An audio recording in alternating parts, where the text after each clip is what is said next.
is the current trend of data engineering in the market, what is the scope of data engineering. So I'll brief you about all these things in the current meeting. And initially, like, what is data engineering? So data engineering means like we have raw data in like a big data, Hadoop, different types of databases. We'll be having a raw data which is unstructured. So we need to convert this raw data, unstructured data, into a well-organized structured data. So this process of converting raw data into organized data is known as data engineering.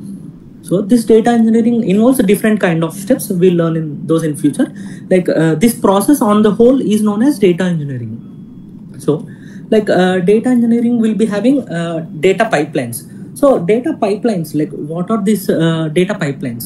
So data pipelines means like so to process this raw data from storage into a database in well organized format, we'll be using data pipelines. So and these are the data pipelines, and to ensure that the quality of the data is proper and it is not redundant, so we'll ensure using this data engineering. And so this data can be used around different cloud platforms, databases, and big data technologies. And also this well structured data will be highly useful in creating the machine learning models in future. On a whole, like I can say in simple terms, like మనకి raw data ఉంటుంది. So ఆ raw data అనేది sources చాలా different ఉంటాయి. Like డేటాబేసెస్లో రా data ఉంటుంది, CSV ఫైల్స్లో ఉంటుంది, XL షీట్స్లో ఎక్కడైనా రా డేటా ఉంటుంది. సో ఆ రా డేటా అనేది ఒక అండర్స్టాండబుల్ ఫార్మాట్లో ఉండదు. సో ర్యాండమ్గా ఉంటుంది. మేబీ దాంట్లో డూప్లికేట్ డేటా ఉండొచ్చు, అది ఎలా అయినా ఉండొచ్చు. సో ఈ రా డేటాని ఒక ఆర్గనైజ్డ్ వేలోకి, ఒక అర్థం చేసుకునే వేలోకి, ఒక మెషిన్ అనేది రా డేటాని అర్థం చేసుకోలేదు. సో మనం ఆ డేటాని ఒక రా డేటాని ప్రాపర్ వేలోకి కన్వర్ట్ చేయడానికి యూజ్ చేసే ప్రాసెస్ని డేటా ఇంజనీరింగ్ అని అంటాము. సో వన్స్ మనం ఒక రా డేటాని ఒక స్ట్రక్చర్డ్ ఫార్మాట్లోకి కన్వర్ట్ చేసామనుకోండి, అప్పుడు ఎలాంటి అప్లికేషన్ అయినా కానీ, ఎలాంటి మెషిన్ లెర్నింగ్ మోడల్ అయినా కానీ, ఏదైనా కానీ ఆ వెల్ ఆర్గనైజ్ డేటాని ఈజీగా అర్థం చేసుకుని దాని అప్లికేషన్ పర్పస్ని కంటిన్యూ చేసుకుంటుంది. సో ఆన్ ది హోల్ ఈ ప్రాసెస్ని డేటా ఇంజనీరింగ్ అని అంటాము. నెక్స్ట్, సో ఇప్పుడు ఇనిషియల్గా డేటా ఎక్కడ ఉంటుంది? Data collection. సో ఇవన్నీ ఒక స్టెప్స్, డేటా ఇంజనీరింగ్లో స్టెప్స్. సో ఇనిషియల్గా మనం డేటా అనేది, రా డేటా అనేది కలెక్ట్ చేసుకుంటాము. Like we'll be collecting the raw data from as I told you, Excel files, CSV files, databases, like what kind of maybe storages. So we'll collect that raw data, and so ఆ raw data ని collect చేసుకుని డేటాని prepare చేస్తాము. Prepare అంటే like duplicate డేటాని remove చేయడం కానీ, unnecessary values, ఇప్పుడు డేటాలో నల్ వాల్యూస్ ఉన్నాయనుకోండి, అది అవసరం లేదు, సో ఆ డేటాని రిమూవ్ చేస్తాము. సో ఇలా డేటాని ఒక అన్నెసరీ డేటాని రిమూవ్ చేసి ఆ డేటాని ప్రాసెస్ చేసి పర్ఫెక్ట్ స్ట్రక్చర్లోకి తెచ్చాక డేటాబేస్లో స్టోర్ చేస్తాము. So will be reading the data from data collection, will process the data and will remove the redundant data, and finally we'll get the output of organized data. This organized data will be stored in data storage. So the data storage may be cloud storage, like that may be a big data, that may be SQL tables. So whatever it may be, the end of the data processing will be a structured data. So end of the day మనకి ఏంటంటే ఈ data స్టోరేజ్లో ఒక organised data అనేది store అయి ఉంటుంది ఈ data engineering అనేది complete అయ్యాక. సో డేటా ఇంజనీరింగ్ ఎందుకు నేర్చుకోవాలి అనేది క్వశ్చన్ ఇక్కడ. సో ఎందుకు అంటే, సో మార్కెట్లో డేటా ఇంజనీరింగ్ అనేది చాలా, డేటా అనేది ఎక్స్పోనెన్షియల్ గ్రో అవుతుంది. Daily example if you take, per day lakhs of new emails will be created, new Gmails will be created, new Instagram accounts will be created. So where all this data is getting stored? In the servers or big data or Hadoop, everywhere it will be stored. So this data will be stored in unstructured format. So ఈ డేటాను అన్స్ట్రక్చర్లో నుంచి స్ట్రక్చర్లోకి తీసుకురావడానికి మనం data engineering అనేది నేర్చుకోవాలి. So అది చేస్తే ఏమవుతుంది? So what are the benefits if I do data engineering? So benefits ఏంటంటే, లైక్ పర్సనల్ బెనిఫిట్స్ కాకుండా డేటా పరంగా బెనిఫిట్స్ ఏంటి అంటే, ఆ డేటా అనేది consistent. So the data will be consistent. So with using of this data real time data processing will be happening. So real time data processing అంటే ఏంటి అంటే, like ఇప్పుడు suppose if you take Tesla automated vehicle, so inside that a system will be having, so what that system will be doing, it takes the test data, it reads that data, based on that data it will take the decisions. So it will take the decisions whether it has to move to left or right. So based on the data, it will be taking these decisions. So it is highly important that this data should be very highly effective and structured format, because it will be used in real time. So these kind of activities will be performed on the data. So these are the benefits of data engineering. So scalability. So data engineering will be used as scalability. Suppose scalability means like I have one system and in future I have 10 systems. So even though the users count is increased from 1 to 100, the performance of the system should be same. So దీని meaning ఏంటి అంటే, suppose ఒక అప్లికేషన్కి ఒక user ఉన్నాడు ఇనిషియల్గా. ఆ ఒక user ఉన్నప్పుడు ఎంత అక్యురేట్గా ఆ అప్లికేషన్ అనేది వర్క్ అవుతుందో, ఫ్యూచర్లో ఆ అప్లికేషన్కి 1,00,000 యూజర్స్ ఉన్నా కూడా అదే పర్ఫార్మెన్స్తోనే అప్లికేషన్ వర్క్ అవ్వాలి. సో దాన్ని స్కేలబిలిటీ అంటాం. సో ఈ scalability, to handle this scalability, data engineering is highly useful. So next, data governance. So data governance means, suppose consider we have 2 users in a system. So one user I need to give access for a particular data. So this is user based access, role based access. So like if we have admin users, so admin will have different kind of privileges to access the data. User will have different kind of privileges to access the data. So to handle these kind of privileges, we will be using data engineering. So these are the benefits of data engineering. And so now how to become a data engineering? So what are the skills I need to require to become a data engineer? So what I say is like a basic level of SQL, that is a structured query language. It may be like MySQL, MongoDB. So one database structured query language is sufficient. And programming languages, we have different kind of programming language like Python, Java. Generally we prefer Python because like Python is highly powerful when it comes to inbuilt libraries like pandas, scikit-learn. So we'll be having a lot of inbuilt libraries in Python. So we prefer Python for data engineering. And cloud platforms, we have 3 different kinds of cloud platforms in market, like GCP. GCP stands for Google Cloud Platform. AWS stands for Amazon Web Services. Azure is like Microsoft Azure. So cloud platforms ఏం చేస్తాయంటే, these are kind of storages. So this kind of storage and resource sharing.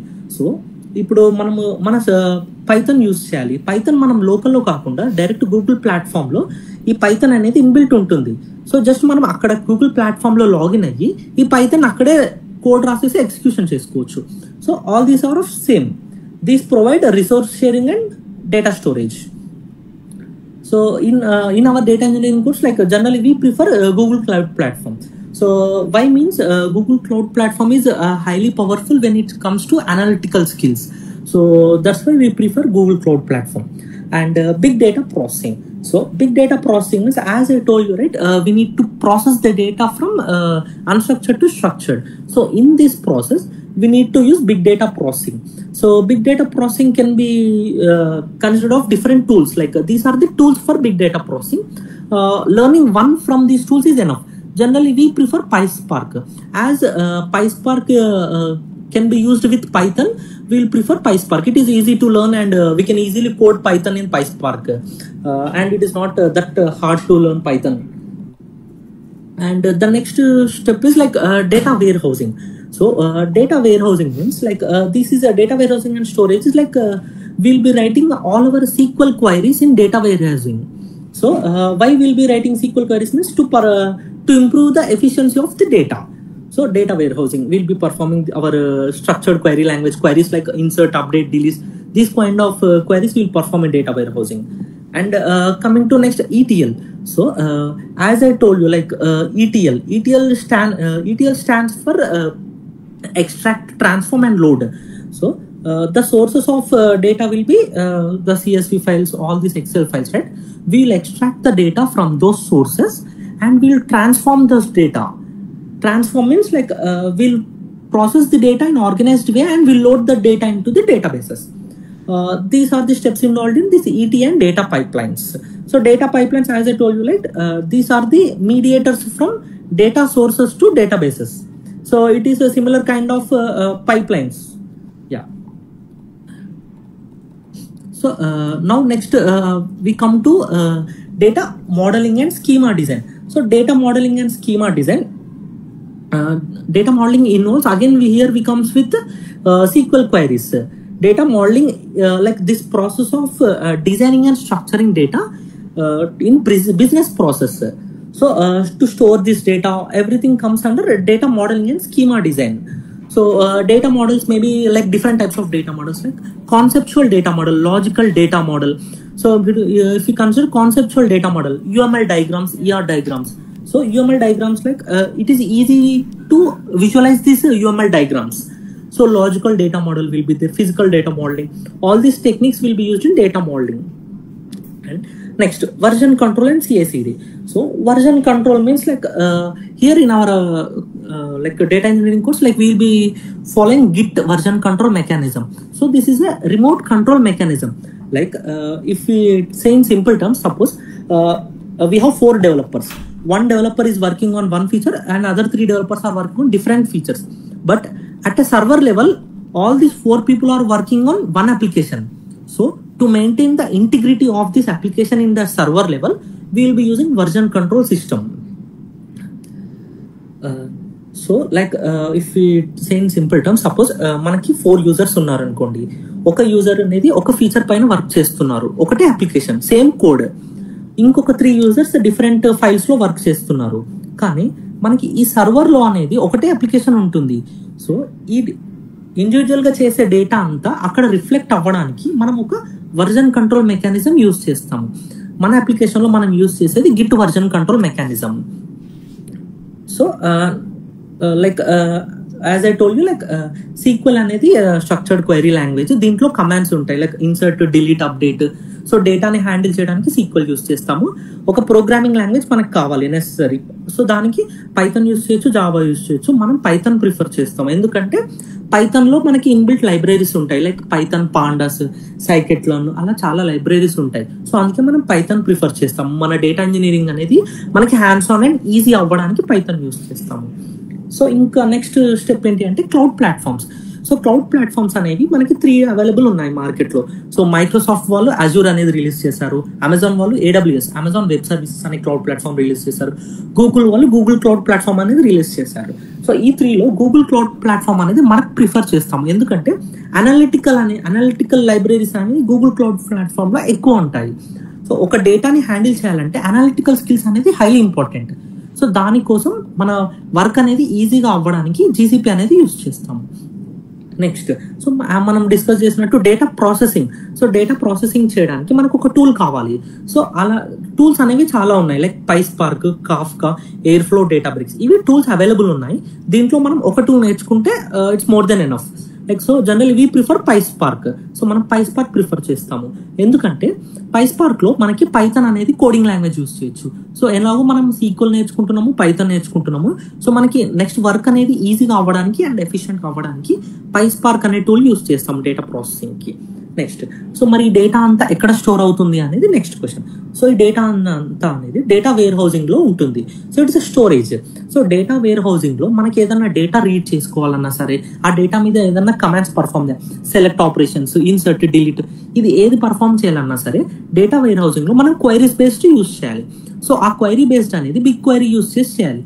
So big query అంటే SQL queries రాస్తాం big క్వైరీలో. So ఇందులో కూడా ఇవి available ఉన్నాయి. మనం దీంట్లో బిగ్ క్వైరీ యూజ్ చేస్తాం, ఎందుకంటే big query is almost equal to SQL queries. అందుకే మనం SQL కూడా నేర్చుకుంటాం ఇనిషియల్ గానే. అండ్ వన్ మోర్ థింగ్ ఏంటంటే ఇవన్నీ అడ్వాన్స్ లెవెల్లో we need not to learn an expert level, because basic లో నేర్చుకుంటే మనం ప్రాక్టీస్ ని బట్టి ఈజీగా అడ్వాన్స్ లెవెల్కి వెళ్ళిపోతాము. So next step ETL and data pipelines. As నేను చెప్పినట్టు ETL అంటే extract, transform, load. So extract అనేది ఏం చేస్తుంది అంటే ఎక్స్ట్రాక్ట్ డేటా అనేది ఎక్స్ట్రాక్ట్ చేస్తుంది సోర్సెస్ నుంచి. ఆ సోర్సెస్ ఏదైనా అవ్వచ్చు, డేటాబేస్ లో టేబుల్స్ అయినవచ్చు, CSV ఫైల్స్ అవ్వచ్చు, ఎక్సెల్ ఫైల్స్ అవ్వచ్చు, ఏదైనా అవ్వచ్చు. సో అందులో నుంచి డేటా ఎక్స్ట్రాక్ట్ చేసి ట్రాన్స్ఫార్మ్ చేస్తాము. ట్రాన్స్ఫార్మ్ అంటే ఈ రా డేటాని ఒక ఆర్గనైజ్డ్ వేలోకి ట్రాన్స్ఫార్మ్ చేస్తాము. ట్రాన్స్ఫార్మ్ చేసి దాన్ని డేటాబేస్ లోకి లోడ్ చేసేస్తాము. ఇదంతా ఎలా చేస్తాము? క్వైరీస్ రాసేసి. సో క్వైరీస్ ఈ డేటాతో హ్యాండిల్ చేసేటప్పుడు క్వైరీస్ రాస్తాము.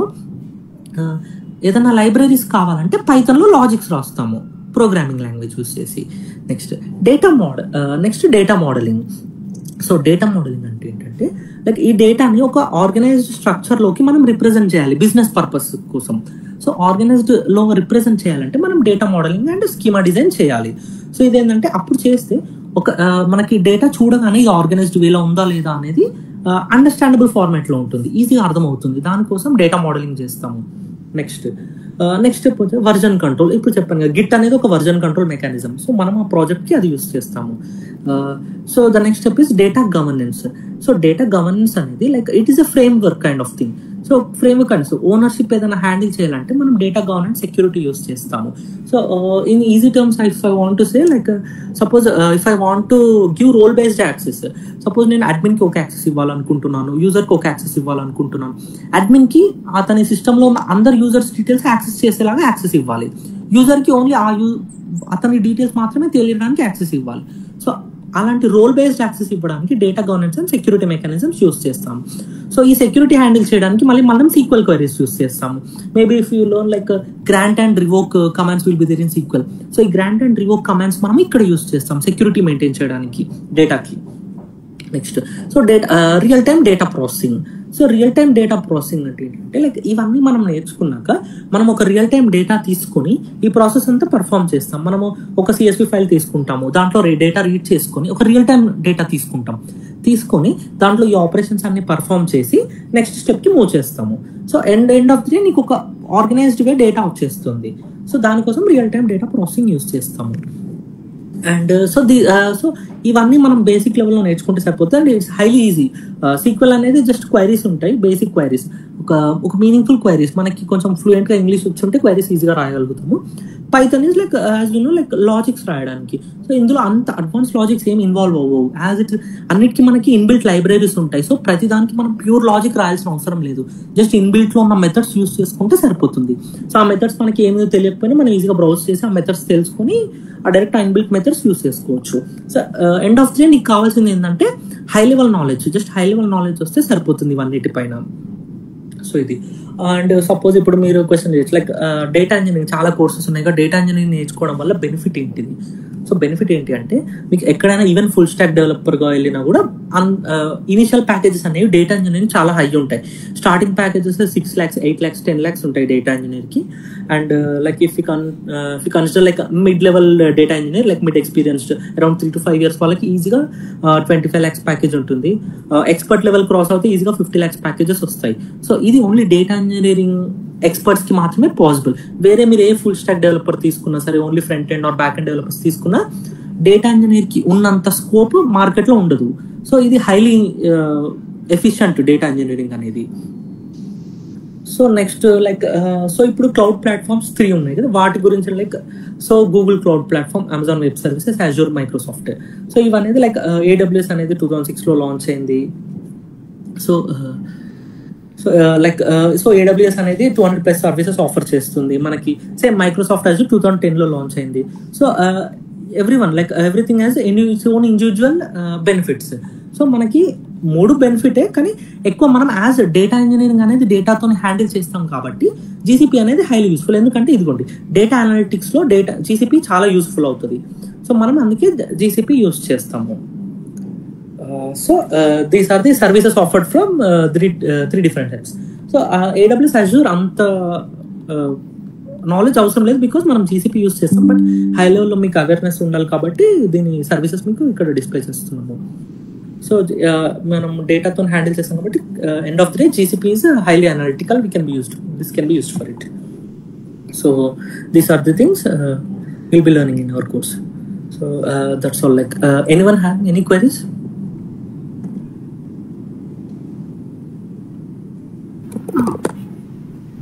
Hello sir, I am Madhusri. Yeah. Once please explain about real-time data processing. Yeah, sure. So real time data processing అనేది ఏంటి అంటే లైక్ మనము రా డేటాని సోర్సెస్ నుంచి రీడ్ చేసుకుంటాం కదా. రీడ్ చేసుకొని ఎలా రీడ్ చేసుకుంటాం, లైక్ పైథాన్ లైబ్రరీస్ చూస్ చేసి, లైక్ పాండాస్ అనేది ఒక library, inbuilt python library. So using this inbuilt python pandas library we'll read the data from sources. So sources ఏదైనా ఉండొచ్చు, నేను చెప్పినట్టు CSV files, comma separated data అయి ఉండొచ్చు, ఏదైనా ఉండొచ్చు.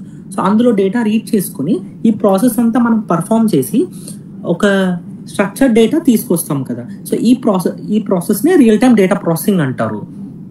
సో వన్స్ ఈ రియల్ టైమ్ డేటా ప్రాసెసింగ్ అయ్యాక మనకి ఈజీ అండర్స్టాండింగ్ ఉంటుంది. అవుట్పుట్ వచ్చిన డేటాని ఏ మోడల్ అయినా కూడా ఈజీగా అర్థం చేసుకుంటుంది. సో లైక్ ఎంఎల్ మోడల్స్ ఉంటాయి, మెషిన్ లెర్నింగ్ మోడల్స్ ఉంటాయి, మనకి బిగ్ డేటాలో డేటా ఉంటుంది. సో ఆ సిస్టమ్స్ అన్నిటికీ మనం ఈ డేటా ప్రాసెసింగ్ చేశాక వచ్చే అవుట్పుట్ అవన్నీ ఈజీగా అర్థం చేసుకుని వాటి పర్పస్ని యూజ్ చేసుకుంటాయి. అంటే ఇప్పుడు ఇందులో కూడా PySpark అవే యూజ్ చేస్తాం కదా. యా, సో కంప్లీట్ గా మనం అవుట్ ఆఫ్ ది స్కోప్ ఎక్కడ వెళ్ళాం. Just basic sequel, basic Python, GCP, PySpark అంటే మళ్ళీ పైథాన్ యూజ్ చేస్తాము, కాకపోతే ఒక టూల్ ఇన్స్టాల్ చేసుకుంటాం అంతే. So real time data processing లో కూడా సేమ్ ఇవే స్టెప్స్ మనం ఫాలో అయ్యేది. ఇవి యూజ్ చేసి డేటా ప్రాసెస్ చేస్తాము. అంటే ఇప్పుడు BigQueryలో ఏమో SQL కమాండ్స్ ఇంప్లిమెంట్ అవుతాయి అంతే అంటారా? Yeah, okay. సో అంటే నాకు ఒక డౌట్ ఏంటంటే ఇప్పుడు ETL is the first step for the data engineering, right? Yes, ETL is the first step. కాకపోతే మనం ఎందుకు ఇది 6th లో వేసామంటే, సో ETL అంటే డైరెక్ట్ డేటా ఎక్స్ట్రాక్ట్ చేయాలి. సో డేటా ఎక్స్ట్రాక్ట్ చేయాలంటే మనకి ఫస్ట్ SQL క్వైరీస్ రావాలి, పైథాన్లో మనం లాజిక్స్ రాయాలంటే పైథాన్ రావాలి కదా. సో ఇవి అనేది ఫస్ట్ మనం ఇవి నేర్చుకున్నాక ఈ ఎక్స్ట్రాక్షన్ నుంచి స్టార్ట్ చేస్తాము. Okay, got it sir, thank you.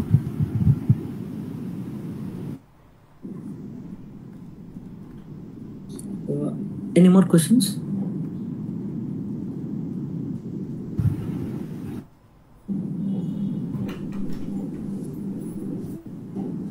So my name is Abhiram, sir.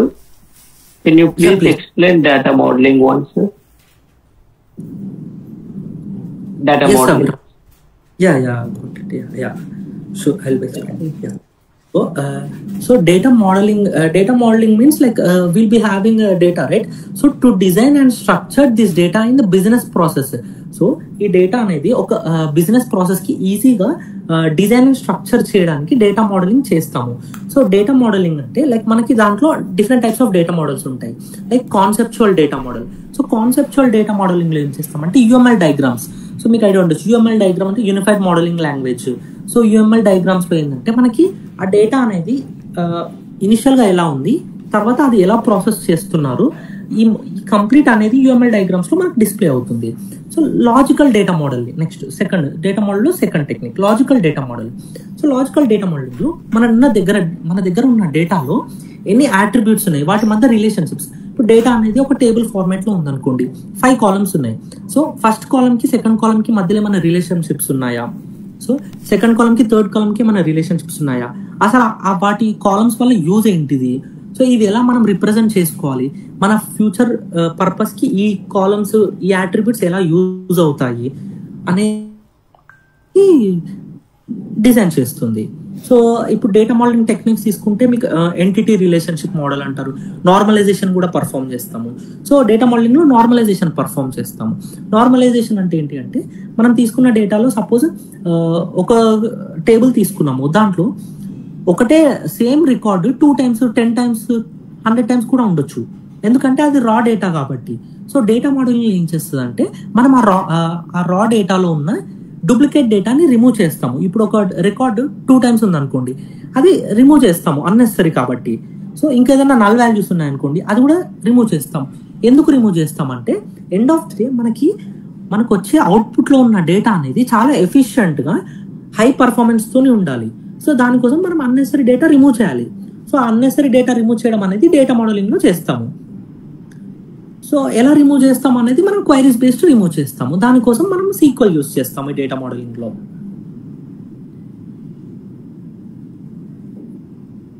Okay sir, thank you sir.